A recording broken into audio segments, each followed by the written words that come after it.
গল্পের আসর বাই অগ্নিলা চ্যানেলে আপনারা শুনছেন আশাপূর্ণা দেবীর লেখা সুবর্ণলতা। আজ অষ্টাদশ পর্ব। দেখলে পারুকে? সুবালা তার ভাঙা দাঁতের হাসি হেসে অভ্যস্ত ভঙ্গিতে সকৌতুকে বলে, বলো শুনি কেমন লাগলো। অম্বিকা অবাক হয়।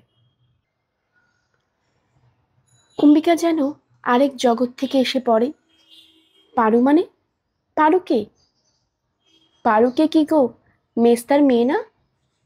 এই সুবালা সুন্দরী ভাইজি তোমার সামনে বেরোয়নি বুঝি?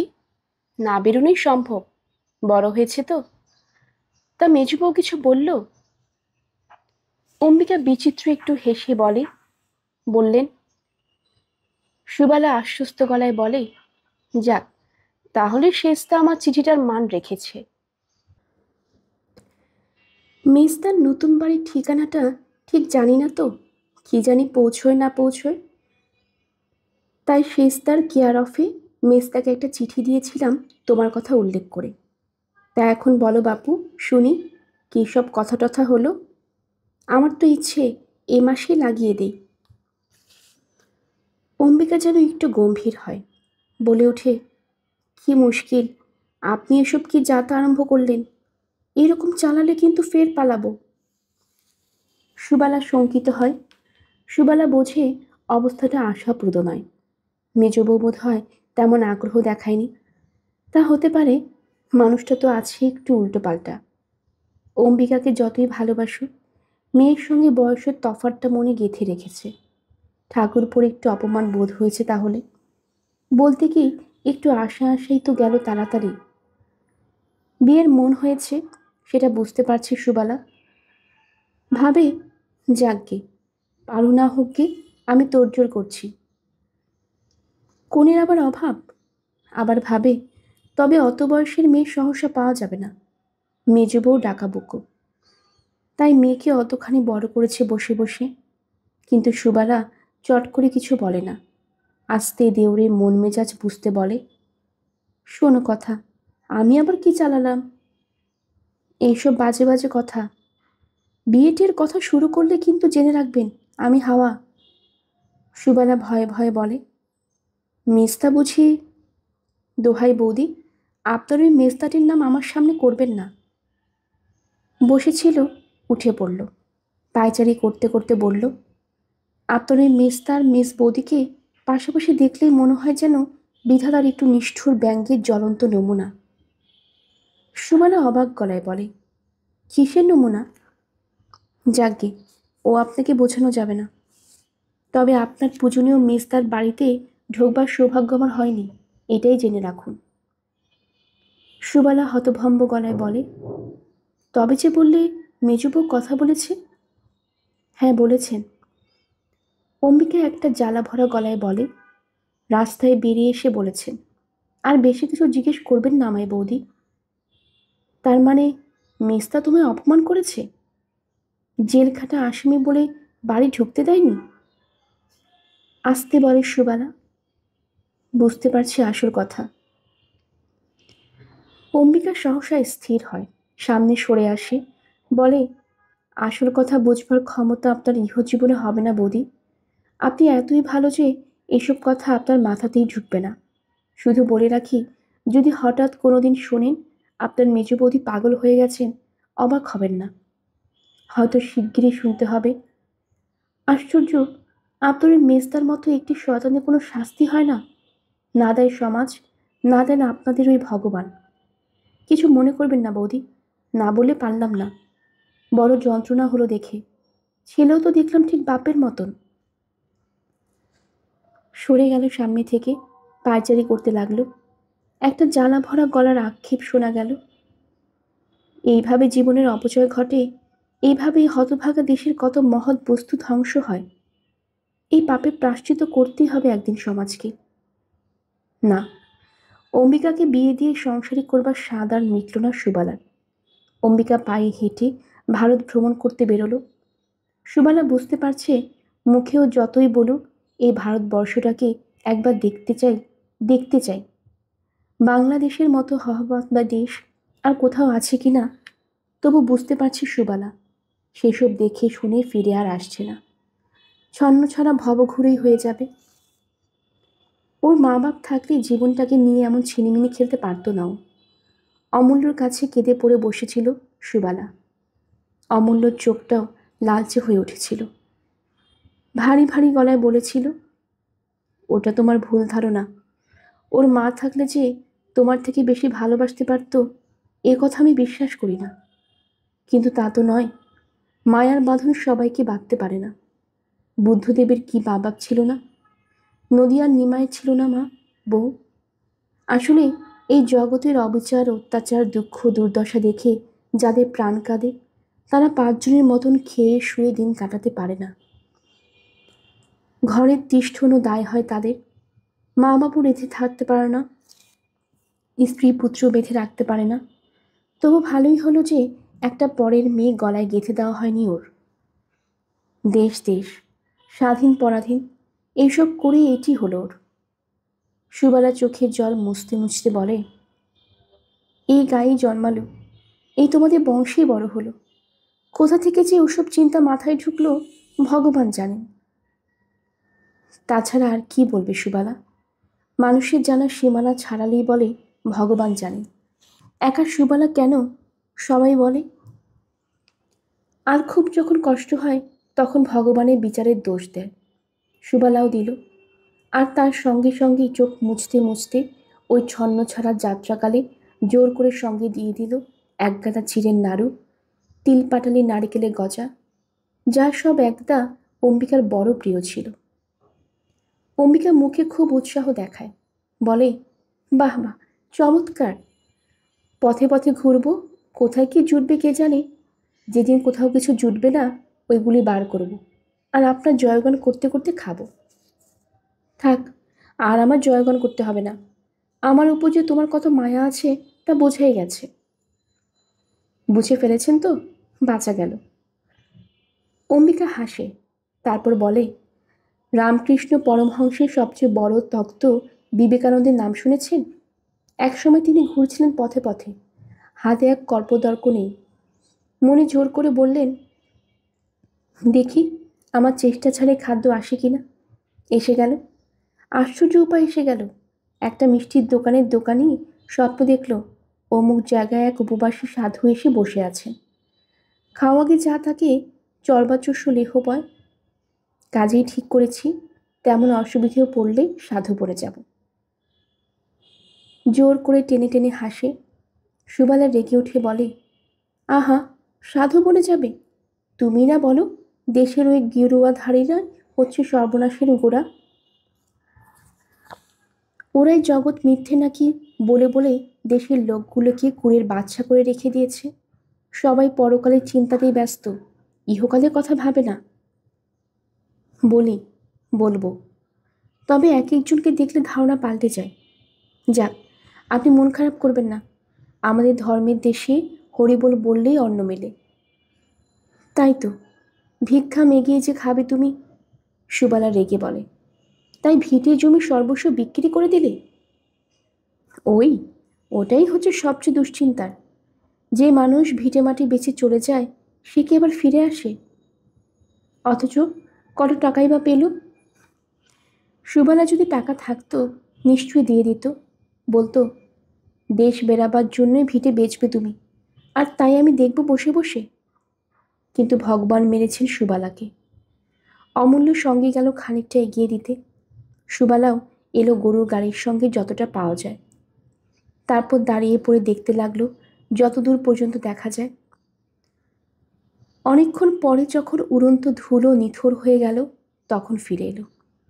একটা দীর্ঘ নিঃশ্বাস ফেলে আপন মনে বলল, বেটা ছেলে কোনো বন্ধন নেই। বিয়ে করব না তো করব না, ঘর ছেড়ে চলে যাব তো চলে যাব, ব্যাস। নিন্দের কিছু নেই। পোড়ামাই মানুষের সকল পথ বন্ধ। আমাদের মেজো বউটা যদি বেটা ছেলে হতো, সেও বোধ হয় এরকম হতো। বিয়ে করতো না, সংসারে থাকতো না। মেয়ে মানুষ বন্দিজাত, খাঁচার মধ্যে ছটপটানি স্যার। কিন্তু ছটপটানি কি আছে আর? সমস্ত ঝটপটানি থামিয়ে ফেলে একেবারে তো নিথর হয়ে গেছে সুবালার মেজবউ। ও যেন এইবার সহসা পণ করেছে এবারও সাধারণ হবে, যেমন সাধারণ তারা তিনটে যা, তার ননদেরা, পাড়া পড়শি, আরও সবাই। অপ্রতিবাদে কর্তার ইচ্ছে কর্ম মেনে নিয়ে করছে সংসার। আর ইচ্ছা যদি প্রকাশই করে তো সেটা হবে সাধারণের ইচ্ছা। তাই সুবর্ণ তার স্বামীকে তাক লাগিয়ে দিয়ে একদিন ইচ্ছে প্রকাশ করল, পারুলের জন্য একটা পাত্র দেখো, এই শ্রাবণে যাতে বিয়েটা হয়ে যায়।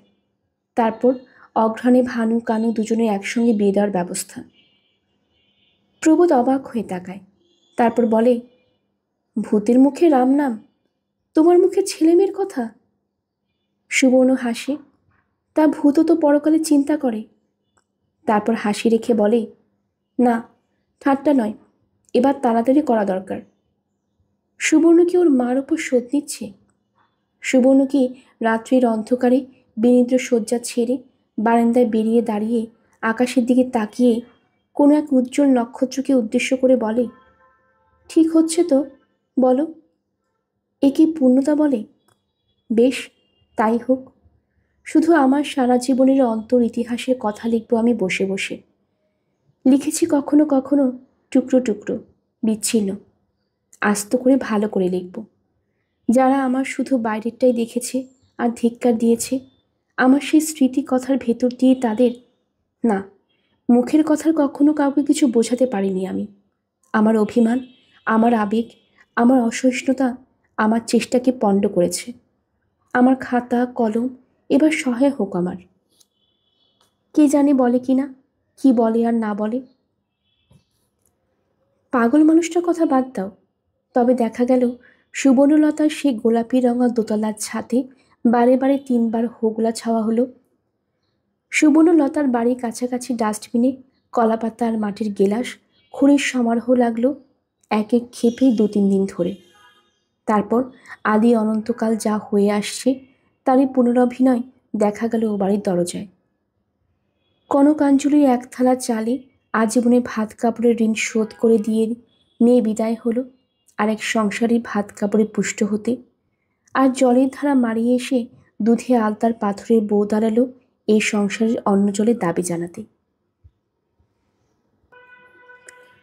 দুটো দৃশ্যেই অবশ্য শাক বাজল, উলু পড়ল, বরণডালা সাজানো হলো।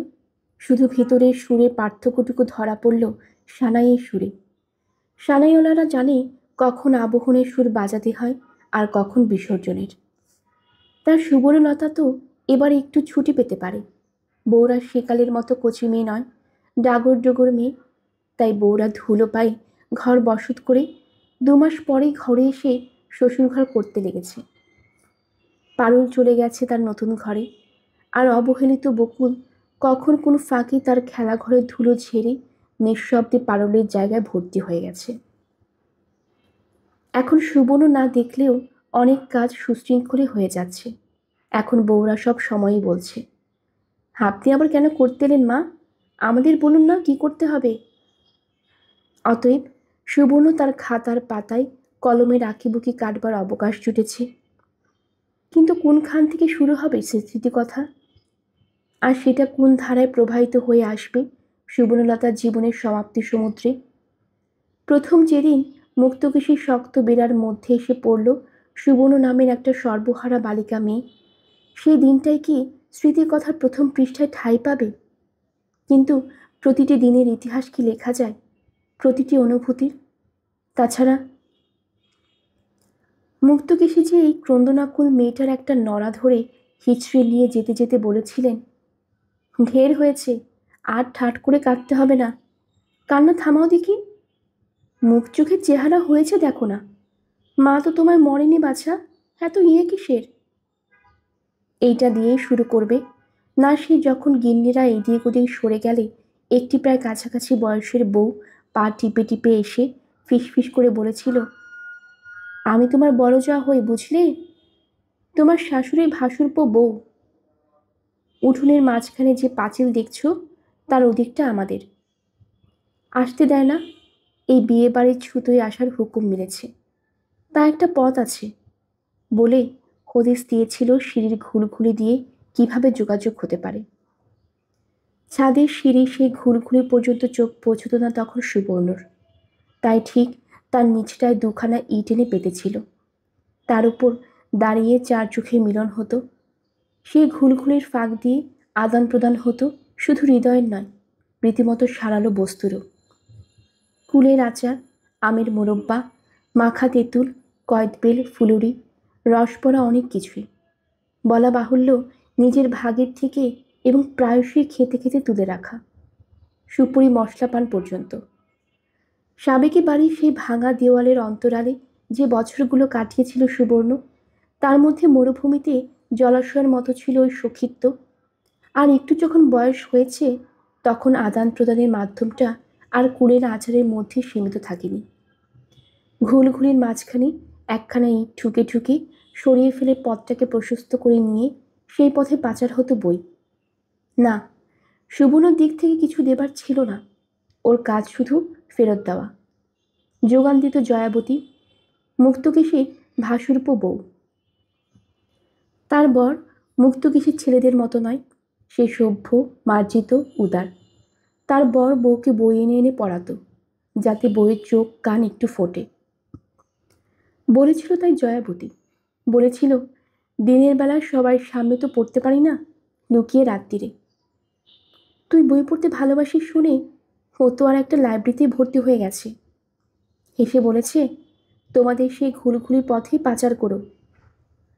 জয়াবতীর বয়স তখন 13-14। জয়াবতীর বিয়ে হয়েছে 3 বছর, তাই বরের গল্প আছে তার, আর সেই গল্পেই তার উৎসাহ। জয়াবতীর মুখে বরের গল্প শুনে শুনে স্পন্দিত হতো সুবর্ণ, আর ভাবত, আশ্চর্য, এরা একই বাড়ির। বিয়ের পর একটা বছর অবশ্য কড়াকড়িতে রাখা হয়েছিল সুবর্ণকে। বউকে নিজের কাছে নিয়ে শুতেন মুক্তকেশী। বাপের বাড়ি বালাই তো নেই, কাজে ঘর বসতি প্রশ্নও নেই। নচেত একটা বছর তো সেখানেই থাকার কথা। কিন্তু 1 বছর পরে যখন সুবর্ণ সেই পরম অধিকার পেল, রাতের অধিকার, সুবর্ণ কি সেই পরম সৌভাগ্যকে পরম আনন্দে নিয়েছিল? সেই ইতিহাস কি লেখার, লিখে প্রকাশ করবার? কলম হাতে নিয়ে অনেকক্ষণ ভেবেছে সুবর্ণ, তারপর আস্তে আস্তে কলম নামিয়ে রেখেছে। তারপর জয়াবতীর কথা দিয়ে শুরু করেছে। জয়াবতী বলতো, গোড়ায় গোড়ায় ভয় করে রে, তারপর সয়ে যায়। আর দেখ, এই সংসারের লোকটাই তো একমাত্র আপনার লোক, ওর জন্যই তাই প্রাণটা পড়ে থাকে। দেখিস, তোরও হবে। সুবর্ণ বলতো, আহারে, তোমার বরটির মতন কিনা। সুবর্ণ সে ছেলে মানুষ ভাসুরের ওপর শ্রদ্ধা ছিল, ভালোবাসা ছিল, সমীহ ছিল। জয়াবতীর সঙ্গে সখিত্বের সূত্রে ঠিক ভাসুরও ভাবত না যেন, বান্ধবীর বর হিসেবেই ভাবত। সুবর্ণরা যতদিন সেই পুরনো বাড়িতে ছিল, জীবনের নীড়ের দেওয়ালে এই একটা ঘুলঘুলি ছিল তার। কিন্তু সেই ঘুলঘুলিও বন্ধ হয়ে গেল। ভাসুর পোড়া দেওরদের সঙ্গে ঝগড়াঝাঁটি, মামলাবাজি করে শেষ পর্যন্ত বাড়ির অংশের টাকা ধরে নিয়ে আলাদা বাড়ি ফাঁদলেন মুক্তকেশী। জয়াবতীর সঙ্গে দেখা হওয়ার পথ বন্ধ হয়ে গেল সুবর্ণলতার। অনেক অনেক দিন পরেই আবার সে পথ খুলেছিল সুবর্ণলতা, কিন্তু তখন আর সেই আনন্দময়ী জয়াবতীর দেখা মেলেনি। জয়াবতী তখন তার সাদার সিঁথিটায় লজ্জায় মুখ তুলত না, মুখ খুলত না। তবু আজীবন যোগসূত্র আছে, বাইরের না হোক, হৃদয়ের। তাই সুবর্ণলতার স্মৃতিকথা শুরু হলো সেই ঘুরঘুরি পথে আসা এক মুঠো আলোর কাহিনী নিয়ে। জয়াদি ঘুরে ফিরে কেবল বরের কথা বলে, বর কীরকম দুষ্টুমি করে রাগায়, কেমন এক এক সময় বউয়ের দোষ নিজের ঘাড়ে নিয়ে বউকে বড়দের বকুনি থেকে বাঁচায়। আবার জয়াদির বাপের বাড়ি যাবার কথা উঠলেই কেমন মুখ ভারী করে বেড়ায়, কথা বলে না, এইসব। ওর সঙ্গে আমার কোনোটাই মিলে না। আমার বাপের বাড়ি বলতে কিছু নেই, আর দোষ ঢাকা, বরং ঠিক উল্টো। মায়ের কাছে ভালো ছেলে নাম নেবার তালে আমার বর কেবল আমার দোষ জাহির করে বেড়ায়। দেখে তো মা ওতেই সব থেকে সন্তুষ্ট হন। তা বেশ, করো তাই, মায়ের সুও হও। কিন্তু সেই মানুষই যখন আবার বউকে আদর করতে আসে, রাগে সর্বস্বরে জ্বলে যায় না। আদর, আদর না হাতি। ইচ্ছে হয় ছুটে ঘর থেকে বেরিয়ে রাস্তায় চলে যাই, নয়তো চলে যায় ছাদে। ঠান্ডা হাওয়ায় পড়ে থাকে একলা। উহ, কি শাস্তি, কি শাস্তি! আচ্ছা, জয়াদের বড় কি একই রকম? তাই কখনো হতে পারে? হলে জয়াদি অমন আহ্লাদে ভাসে কি করে? আমার নিশ্চিত বিশ্বাস ওর বড় সভ্য, ভদ্র, ভালো। হলদে হয়ে যাওয়া পুরনো খাতার একটা পাতায় এইটুকু লেখা ছিল। সেই লেখার দিকে তাকিয়ে তাকিয়ে ভাবছিল সুবর্ণ, কি বয়স ছিল ওই মেয়েটার? অথচ সে কথা কেউ ভাবেনি। বরং শাশুড়ির বান্ধবীরা এসে ফিসফিস করে কথা কয়েছেন, আর তারপর গালে হাত দিয়ে বলেছেন, ওমা, তাই নাকি? বউ তাহলে হুড়কো? তার ছেলের বিয়ে দিয়ে হলো ভালো তোমার। মেয়েরাই ছেলেদের শত্রু। গৃহিণী মেয়েরা যদি এতটুকু সহানুভূতিশীল হতো, হতো এতটুকু মমতাময়ী, হয়তো সমাজের চেহারা এমন হতো না। তা হয় না। তারা ওই অত্যাচারী পুরুষ সমাজে সাহায্যই করে, যে পুরুষেরা সমাজ সৌধ গঠনের কালে মেয়ের জাতটাকে ইট পাটকেল চুন সুরকি ছাড়া কিছু ভাবে না। হ্যাঁ, গাঁথনির কাজে যখন যেমন প্রয়োজন তখন সেইভাবেই ব্যবহার। বেওয়ারি সব বিধবা মেয়েগুলোর দায় দায়িত্ব কে নেয়? তাদের ভাত কাপড়ের ভার। মারো তাদের জ্যান্ত পুড়িয়ে, মিটে যাক সমস্যা। দেশে মেয়ের সংখ্যা বেশি, পুরুষের সংখ্যা কম। করুক এক একটা পুরুষের গন্ডা গন্ডা বিয়ে, ঘুচুক সমস্যা। হয়তো এই দেশেই আবার কালে ভবিষ্যতে এমন দিন আসবে যে বদলে যাবে পালা। তখন হয়তো ওই সমাজপতিরাই নির্দেশ দেবে, সব মেয়ে দ্রৌপদী হও, সেটাই মহাপুণ্য। একদা বাল্যবিবাহের প্রয়োজন ছিল, তাই মেয়ের বাপের কাছে প্রলোভন বিছানো ছিল। কন্যাদান করে নাকি তারা পৃথিবী দানের ফল পাবে, পাবে গৌরীদানের। বিপরীত 14 পুরুষ নরকস্থ। অর্থ সমস্যা আর অন্য সমস্যার চাপে কন্যাদানে পুণ্যলাভে স্পৃহা মুছে আসছে সমাজের। অতএব এখন আর 14 পুরুষ নরকস্থ হচ্ছে না। হয়তোবা এমন দিন আসবে যেদিন এই সমাজে বলবে, বাল্যবিবাহ কদাচার, বাল্যবিবাহ মহাপাপ। কোথায় কোন দেশে নাকি খাদ্য সমস্যার সমাধান করতে মেয়ে জন্মালেই তাকে মেরে ফেলে, পাছে তারা দেশে মানুষ বাড়ায়। আবার এদেশে বাজা হওয়া এক মস্ত অপরাধ। সৎপুত্রের জননী হতে উৎসাহ দেওয়া হয় মেয়েদের। কে জানে, আবার পালাবদল হলে এই দেশেই বলবে কিনা, বহু পুত্রবতীকে ফাঁসিতে লটকাও। মেয়েদের নিয়ে যত ভাঙচুর, অথচ এমন কথার কৌশল চতুর পুরুষচারটার যে মেয়েগুলো ভাববে, এই ঠিক ধর্ম, এটি আমার ইহপরকালের উন্নতি। পতি পরম গুরু, স্বামীর বাড়া দেবতা নেই, ধোকাবাজি, ধাপ্পাবাজি। কিন্তু এতকাল আর চলবে কসব? চোখ কি ফুটবে না মেয়ে মানুষের? কে জানি, হয়তো ফুটবে না, অথবা ফুটলে ওই চতুর যাত্রা নতুন আর এক চালের আশ্রয় নেবে। হয়তো দেহপদ পল্লবম্য দারমের বাণী শুনিয়ে শুনিয়ে মেয়েদের ওই ঘুনি গাছে ঘুরিয়ে নেবে। বোকা, বোকা, নিরেট বোকা এই জাতটা, তাই টের পায় না অহরহ তাকে নিয়ে কি ভাঙচুর চলছে। ভাবছে, আহা, আমি কি মূল্যবান, আমায় ভালোবাসছে, আমায় পূজ্য করছে, আমায় সাজাচ্ছে। আমার দেহটা যে ওর সোনা মজুদের সিন্ধুক, তা ভাবি না। আমার সাজসজ্জা যে ওর ঐশ্বর্যের বিজ্ঞাপন, তা খেয়াল করি না। আমি গহনা কাপড়ে লুব্ধ হই, ভালোবাসা প্রকাশে মোহিত হই। ছি ছি, সাধে বলছি, একের নশ্বরের বোকা। গিরি তাঁতিনি এসেছে তাঁতের শাড়ি বোচকা নিয়ে, ভালো ভালো শিমলে ফরাস টাঙ্গার শাড়ি নিয়ে গেরস্থের বাড়ি বাড়ি ঘুরে বেড়ানো গাছ গিরির। উত্তর কলকাতা থেকে মধ্য কলকাতা পর্যন্ত সর্বত্র তার অবাধ গতি। সকলের অন্তঃপুরের খবর তার জানা। দর্জিপাড়ার অনেক বাড়িতেই তার যাতায়াত। মুক্তকেশীর সংসারেও শাড়ি জুগিয়ে এসেছে বরাবর। বিয়ে থাওয়ায়, পুজোয় গিরি যে বাজারের থেকে দাম বেশি নেয় সে কথা সকলের জানা। মুক্তকেশী তো মুখের উপরেই বলেন, গলায় ছুরি দিচ্ছিস যে গিরি, কাপড়খানা বড্ড পছন্দ হয়েছে, বুঝিয়ে বুঝিয়ে মোচড় দিচ্ছিস।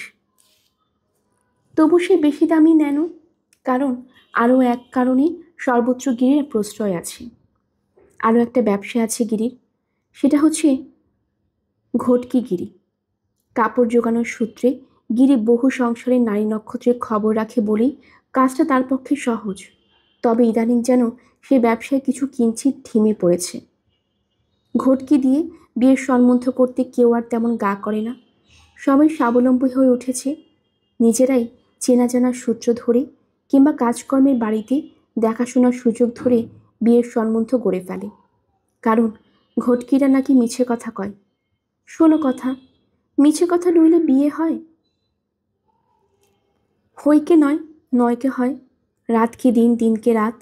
কানাকে পদ্মলোচন, অদ্যভক্ষকে শাসালো, আর আবুলস কাঠকে চাপল ফুল বলতে না পারলে আবার ঘটকালির মাহাত্ম্য কি? কথায় বলে লাখ কথা নইলে বিয়ে হয় না। তা সেই লাখ কথায় 10-20 হাজার অন্তত মিছে কথা থাকবে না? যার সত্যি তাই যদি বলে, তাহলে ঘটক বিদায়টা কি মুখ দেখে দেবে লোকে? কিন্তু লোকে যেন আর বুঝছে না সে কথা। কাজেই গিরির দ্বিতীয় ব্যবসা কিছুটা ঢিমে পড়েছে। তবু শাড়ির বস্তা নামিয়ে পা ছড়িয়ে বসে দোক্তার কৌটো খুলতে খুলতে গিরি বলে, সেজ বৌদিতে ছেলের বিয়ে দেবে না কি গো? তোমার বড় খোকার বয়সী সেজবাবু 2 ছেলের বাপ হয়েছিল গো। নামে নামে মিল আছে বলে গিরিবালার সঙ্গে গিরি তাঁতিনির যেন রঙ্গারস বেশি।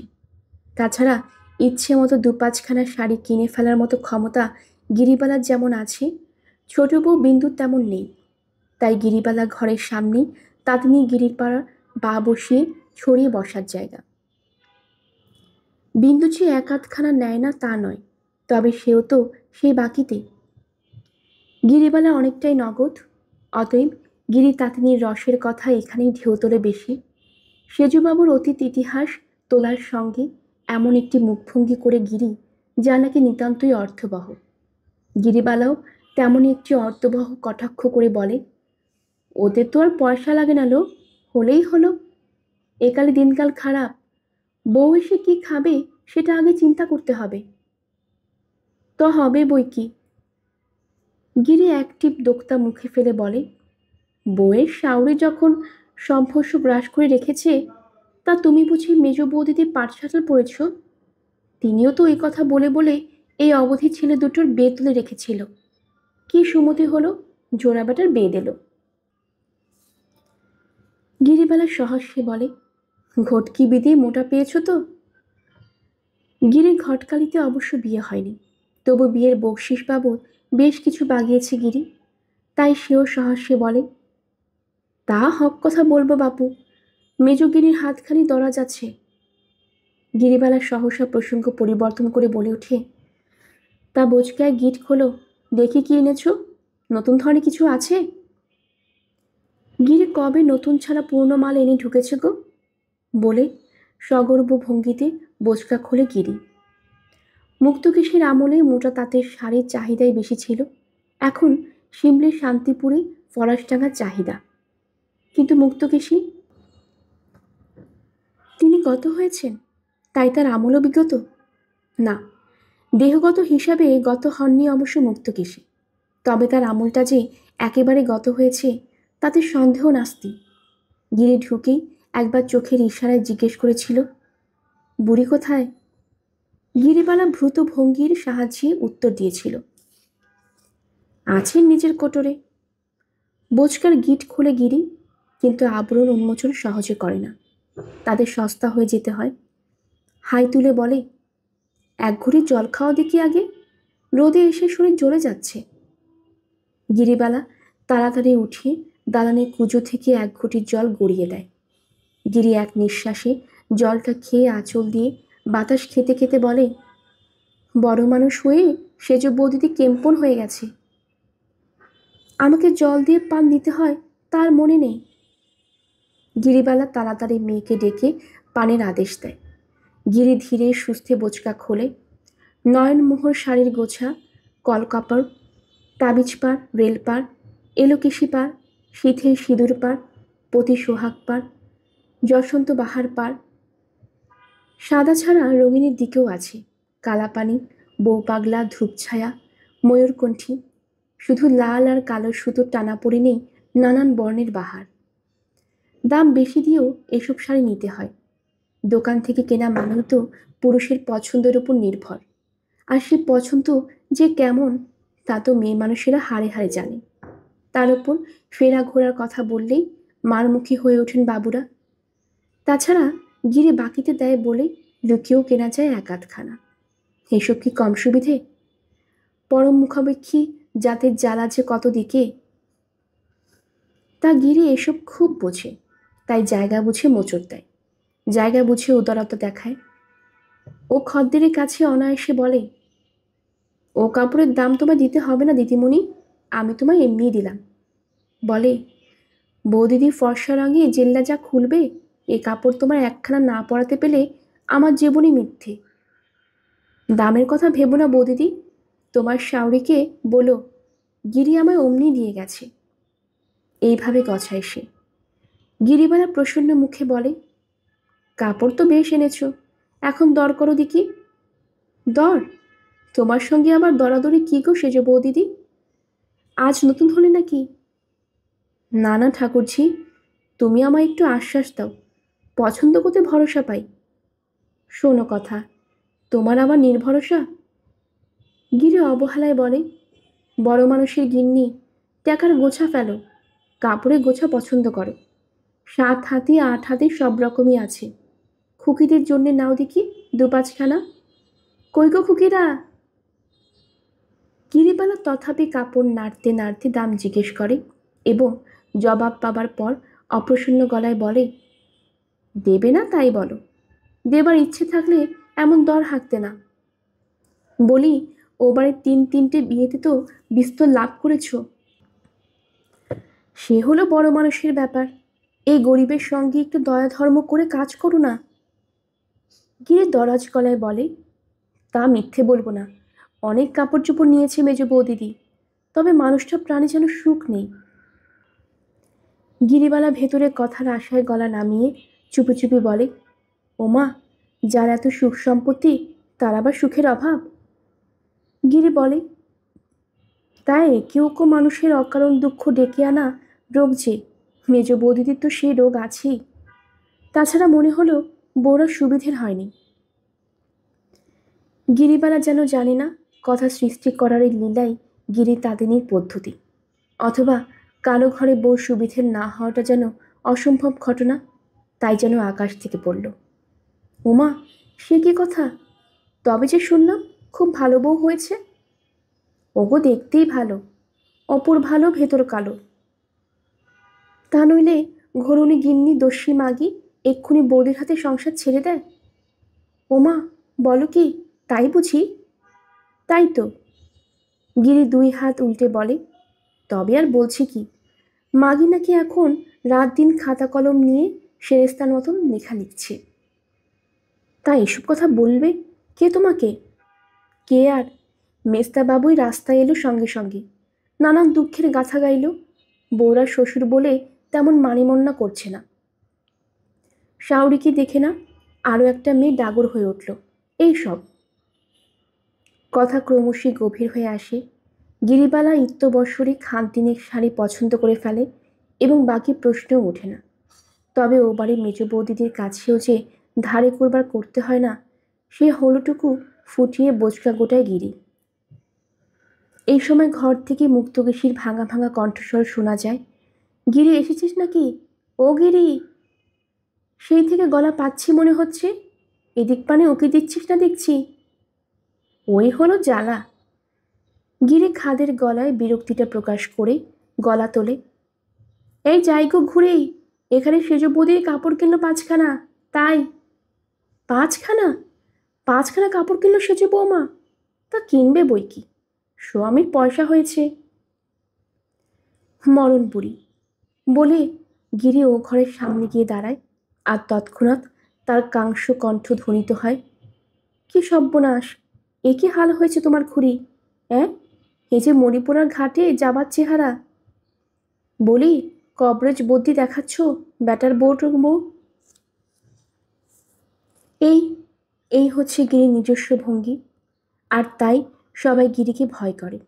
গিরি যে অন্তপুরে বার্তা রাখে, তার বাড়া ভয়ঙ্কর আর কি আছে?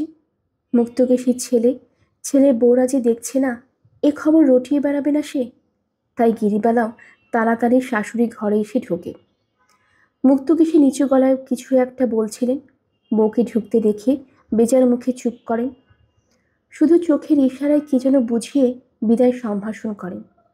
তা গিরি তা তিনি ইশারায় মান রাখে। পরদিনই এই বাড়িতে এসে হাজির হয় এবং সাড়ম্বরে ঘোষণা করে, কাপড় গোছাতে আসেনি গো মেজ বৌদিদি, এসেছি একটা বাচ্চা নিয়ে। সুবর্ণলতা বেরিয়ে আসে, প্রশ্ন করে না, শুধু সপ্রশ্ন দৃষ্টিতে তাকায়।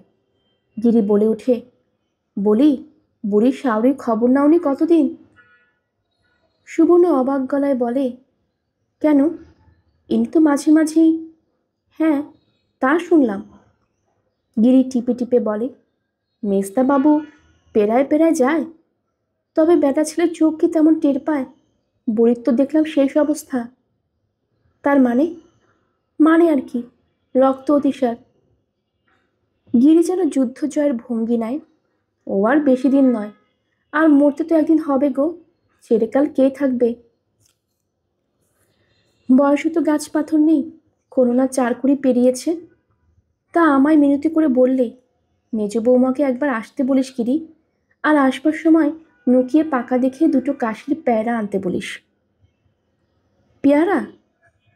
সুবর্ণ বলে, রক্ত অতিসার বললে না? আরে বাবা, হলোই তো বয়ে গেল। বলি, খাওয়ায় সাবধান করে শাওরিকে আরো বাঁচিয়ে রাখতে সাধ। না তাই পারবে? মহাপ্রাণীর খেতে ইচ্ছে হয়েছে, দেওয়াই দরকার। বাঁচবার হলে ওতেই বেঁচে থাকবে। সুবর্ণ অবাক হয়ে তাকায়। সুবর্ণ ভাবে, এরা কত সহজেই সমস্যার সমাধান করে ফেলতে সক্ষম। রাখে কেষ্ট আর মারে কেষ্টের তথ্য এরা প্রকৃতই বিশ্বাসী। সুবর্ণর ভাবার অবসরে ঘিরে আরেকবার বলে, তা প্যারা নিয়ে যাও আর না যাও, যেও একবার। বুড়ি মেজো বৌমা করে হামলাচ্ছে। যাব, কালই যাব। গিরি হৃষ্টচিত্তে বলে, অবশ্যই আজ একটা কিছু ঘটে যাবে তা বলছি না, তবে এই যাত্রা যে আর উঠবে না বুড়ি, তা মালুম হচ্ছে। গিরি চলে যায়। সুবর্ণ কেমন অপরাধীর মতো বসে থাকে। বাস্তবিক বড় অন্যায় হয়ে গেছে। বহুদিন যাওয়া হয়নি বটে, সেই কতদিন যেন আগে নিজে এসেছিলেন মুক্তকেশী, সেই শেষ দেখা। মেজ বৌমাকে দেখতে চেয়েছেন মুক্তকেশী, আর সেই খবর জানিয়েছেন। জগতে কত অদ্ভুত ঘটনাই ঘটে। মুক্তকেশী সুবর্ণলতার প্রতিপক্ষ। মুক্তকেশী সুবর্ণলতাকে বহুবিধ যন্ত্রণায় স্বাদ জুগিয়ে এসেছেন চিরদিন। তবু মুক্তকেশী সুবর্ণকে দেখতে চেয়েছেন শুনে যেন মনটা বিষণ্ণ বেদনাবিধুর হয়ে উঠল। হয়তো ব্যাপারটা হাস্যকর, তবু নির্ভেজাল। শত্রু যদি শক্তিমান হয়, তার জন্য বুঝি মনের কোনোখানে একটা বড় ঠাঁই থাকে। রাবণের মৃত্যুকালে রামের মনস্তত্ত্বই সাক্ষ্য দেয়। বহুকাল হলো এ বাড়িতে আসেনি সুবর্ণ। আগে মাঝে মাঝে ভাসুরঝি দেওয়ারঝিদের বিয়ে উপলক্ষে আসা হতো। ইদানিং যেন বিয়ের হুল্লোড়টাও কমে গেছে, তাই আর হয় না। কিন্তু এসে যে মুক্তকেশীকে সত্যিই একেবারে মৃত্যুশয্যায় দেখতে হবে, এ কথা কে ভেবেছিল? সংবাদদাত্রী হয়তো আশ্বাস দিয়েছিল, আজকালই আর কিছু হচ্ছে না। কিন্তু হঠাৎ গত রাত্রি নাকি অকস্মাৎ কেমন বিকল হয়ে গেছে মুক্তকেশী। মুখ দিয়ে ফেনা কাটছিল। গো গো শব্দ শুনে মল্লিকা তাড়াতাড়ি সবাইকে ডেকেছে। রাত্রে তার হেফাজতেই তো থাকেন মুক্তকেশী। ডাক শুনে সবাই এসেছে। ছেলেরা শত সহস্রবার মা মা ডাক দিয়েছে।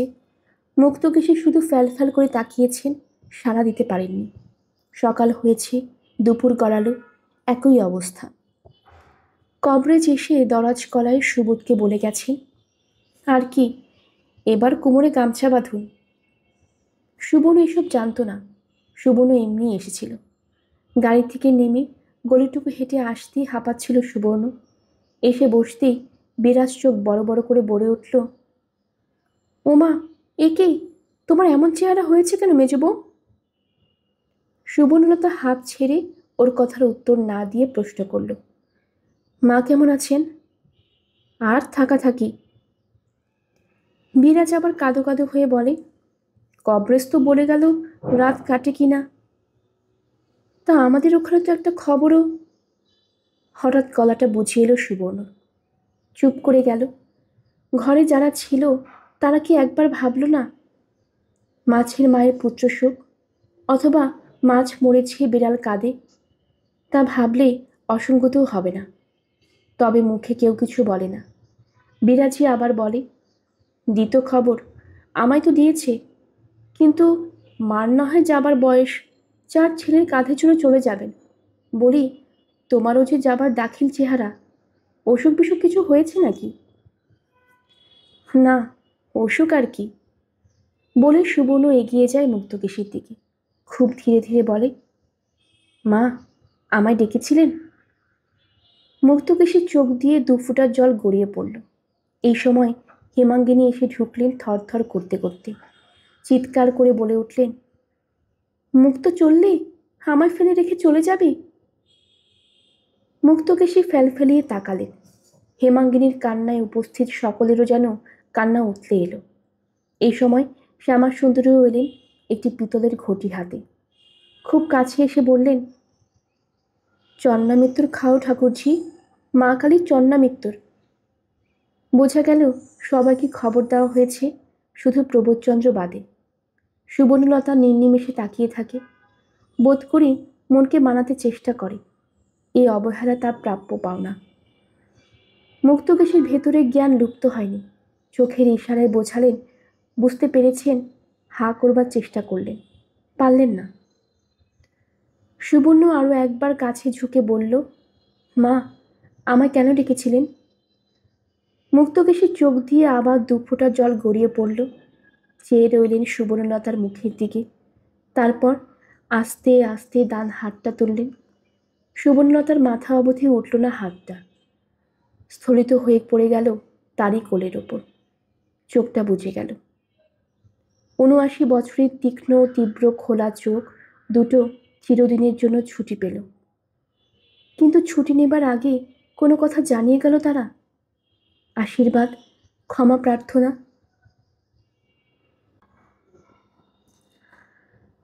গল্পের আসরবাই অগ্নিলা চ্যানেলে আপনারা শুনছিলেন আশাপূর্ণা দেবীর লেখা সুবর্ণলতা। আজ ছিল এর ৮ম পর্ব। আপনারা যারা নতুন আমাদের গল্পটি শুনছেন, আশা করছি আপনাদের সবার কাছে ভালো লাগছে। ভালো লাগলে কাইন্ডলি সাবস্ক্রাইব করে দিবেন। পরবর্তী পর্ব শোনার জন্য আমন্ত্রণ জানানো হলো। সবাই ভালো থাকবেন। ধন্যবাদ।